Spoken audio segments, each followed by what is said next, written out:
नमस्कार साथियों, मैं जुवन कुमार वर्मा आपका इस यूट्यूब चैनल पर बहुत बहुत स्वागत करता हूं। और यदि आप हमारे इस चैनल पर नए हैं तो प्लीज़ चैनल को सब्सक्राइब करें, लाइक करें और शेयर करें। आपको बता दें कि इस यूट्यूब चैनल के माध्यम से यहाँ पर कक्षा 9वीं से 12वीं तक के जितने भी पेपर रहेंगे एग्जाम्स, वो उनके सॉल्यूशन आपको इस यूट्यूब चैनल के माध्यम से कंप्लीट ही कराया जाएगा। तो चलिएगा, यहाँ पर हम देखते हैं केमिस्ट्री का, जो कि यहाँ पर 4 जनवरी के दिन संपन्न होना है। केमिस्ट्री कक्षा 12th का पेपर, उसी पेपर को हम यहाँ पर कंप्लीट ही देखेंगे। पूर्णांक इसमें 70 नंबर का रहेगा दिया है और ये एक मॉडल पेपर है। तो इसी मॉडल पेपर को, जो कि माध्यमिक शिक्षा मंडल मध्य प्रदेश भोपाल से जारी किया गया है, तो इसी मॉडल पेपर को हम देखेंगे। इसमें प्रश्न क्रमांक 1 से 4 तक ऑब्जेक्टिव प्रश्न दिए गए हैं, जो कि अंक रहेंगे उनके 28 नंबर के, और इसमें जो दिया नंबर वो 70 नंबर का रहेगा। 30 नंबर का आपका प्रैक्टिकल रहेगा। तो चलिएगा, पहले प्रश्न की तरफ बढ़ते हैं। और पहला जो प्रश्न दिया है, इसमें सही विकल्प चुनकर हमें लिखना है। सही विकल्प चुनकर लिखिए। पहला जो दिया है, शुद्ध जल की जो मोलरता होती है वो कितनी होती है, तो 55.5 होती है। दूसरा है सेल स्थिरांक है, तो इसका जो राइट आंसर रहेगा वो बी वाला राइट आंसर रहेगा। L/A रहेगा, यानी L/A रहेगा। इसी के बाद में यहाँ पर दिया है कौन सा संक्रमण धातु आयन रंगीन है, तो इसका जो राइट आंसर हो वो है वेनेडियम सेकेंड आयन। अगला दिया है चौथा, एरिल हैलाइड में, यानी एरिल हैलाइड का जो सूत्र होता है ArX होता है, में हेलोजन परमाणु से जुड़े कार्बन में संकरण होता है, तो इसका बी वाला राइट आंसर होगा, यानी sp2 संकरण। इसी के बाद में अगला दिया है एमीन की प्रकृति होती है, तो पिरामिडी होती है। अगला है जंतु में कार्बोहाइड्रेट्स किस रूप में संचित होता है, तो ग्लाइकोजिन के रूप में संचित होता है। अगला दिया है एमिनो अम्लों की जो प्रकृति होती है वो कैसी होती है, तो वो उभयधर्मी होती है। चलिए, ये थे प्रश्न क्रमांक 1, जिसमें ऑब्जेक्टिव प्रश्न थे। अगला हम देखेंगे खाली स्थान को देखेंगे। यहाँ पर रिक्त स्थानों की पूर्ति कीजिएगा। पहला है प्रतिरोध का व्युत्क्रम होता है, तो आपको बता दें अनुप्रास्थ परिच्छेद का जो क्षेत्रफल होता है A, उसके व्युत्क्रम होता है और उसकी लंबाई के अनुक्रमानुपाती होता है। अभिक्रिया की दर अभिकारक की सांद्रता की क्या होती है, तो समानुपाती होती है। आपको बता दें दूसरे में क्या आएगा, समानुपाती होती है। ये इसका राइट आंसर होगा। जिंक केवल +2 ऑक्सीकरण अवस्था प्रदर्शित करता है, यानी +2 उसकी ऑक्सीडेशन नंबर रहता है। अगला जो दिया है कोबाल्ट Fe6 जो संकुल है -3 एक चक्रण संकुल है, तो ये उच्च चक्रण संकुल है, यानी उसमें क्या आएगा, उच्च।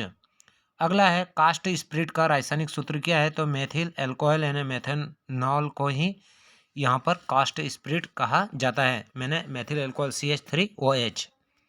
अगला जो दिया है यहाँ टालुइन दिया है और इसकी क्रिया HI से करेंगे तो यहाँ पर कौन सा प्रोडक्ट बनेगा, तो आपको बता दें कि यहाँ पर आइडो यानी फर्स्ट आइडो बेंजीन और साथ में बनेगा आपका मेथेन CH4। चलिए, अगले प्रश्न है एमीन का IUPAC नाम क्या होगा, तो ये होता है हमारा फर्स्ट एमिनो बेंजीन, इसका IUPAC नाम होगा। तो ये थे प्रश्न क्रमांक 2 ऑब्जेक्टिव प्रश्न। चलिए प्रश्न क्रमांक 3 की तरफ बढ़ते हैं और इसमें दिया एक शब्द एक वाक्य में उत्तर लिखिए। यहाँ पर हमें बताना है नॉर्मल, एक शब्द में, यानी नॉर्मलता का जो ज्ञात करने का सूत्र क्या है, तो इसका जो फार्मूला होता है वो होता है N = क्या होता है, W × 1000 वो 1000 बाय होता है E × V, यानी इसको अगर हिंदी में कहा जाए तो विलेय की ग्राम में मात्रा इंटू 1000 और विलेय की तुल्यांक भार इंटू विलियन का लीटर में आयतन। चलिए अगला देखेंगे। यहाँ पर अर्नियस जो समीकरण है वो क्या है, तो आपको बता दें K = AE⁻EA/RT, ये होती है हमारी अर्नियस समीकरण। अगला है Cu+2 का इलेक्ट्रॉनिक विन्यास क्या होता है, तो आपको बता दें कि यहाँ पर हम इस प्रकार से ब्रैकेट लेंगे और आर्गन को लिखेंगे और यहाँ लिखेंगे 3D10 और ये हो जाएगा हमारा 4s1। ये है हमारा कॉपर सेकेंड आयन का इलेक्ट्रॉनिक विन्यास। अगला है EDT की संरचना को बनाई है। तो आपको बता दें कि इसका जो पूरा नाम होता है एथिलीन डाइएमीन टेट्रा एसीटेट होता है, और इसकी जो संरचना होगी वो यहाँ पर मैं बना दूँ, यानी डबल ऑक्सीजन लिखना पड़ेगा और C लिखना पड़ेगा, CH2 लिखना पड़ेगा, और इसी प्रकार से यहाँ पर आयन आएगा और यहाँ पर ऑक्सीजन CH2 रहेगा, और ये किससे जुड़े रहेंगे आपके नाइट्रोजन पे, जिस पे एकाकी इलेक्ट्रॉन युग्म रहेगा, और यहाँ पर रहेगा हमारा CH2, और इसी प्रकार से इधर भी क्या रहेगा, ये जो जुड़ा रहेगा ऐसा इधर भी जुड़ा रहेगा। ये इसकी संरचना रहेगी। तो चलिए अगला है बेंजीन से एनिलीन प्राप्त करने का रासायनिक जो समीकरण है वो क्या रहेगा।